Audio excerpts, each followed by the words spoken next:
I've explained to you how anybody can invest in the stock market and prepare financially, right?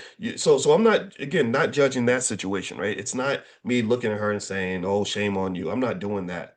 But the thing is, I'm going to ignore anybody who says that I'm wrong for talking about this thing in this way.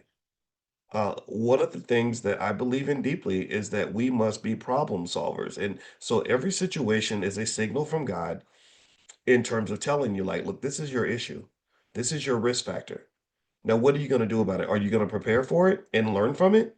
Or are you going to sit and just cry about it and be sad about it and make another freaking Tyler Perry movie about it?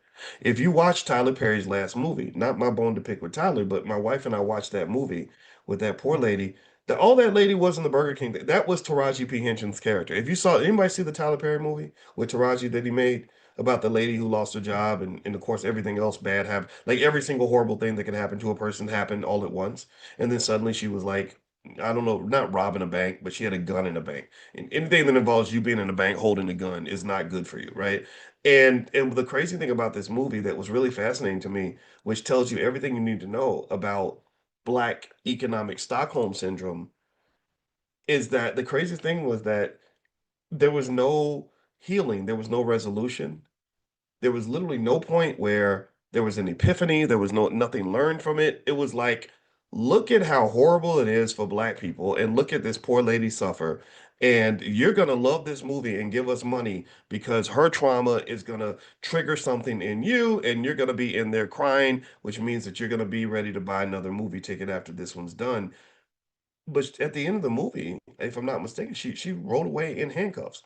I couldn't watch the whole thing. I watched about 70%. My wife finished it, and she told me that. I said, "Well, how did it end? Did somebody come and help? Did her one of her baby daddies show up and write a check? Did her long lost dad show up and get her out of the situation? Did the community just come together to save this Black woman who's saving everybody? Like, what happened?" And she said nothing. She said she got hauled away in a police car. I said, "That's it?" I said, "Damn, it's really depressing to be Black." They make, and so they make these movies that I don't quite understand it. I don't understand, and it almost makes me wonder if we almost celebrate that misery to the point where we hold on to it for dear life. Like, if I'm not Black and miserable, then I'm losing part of my identity.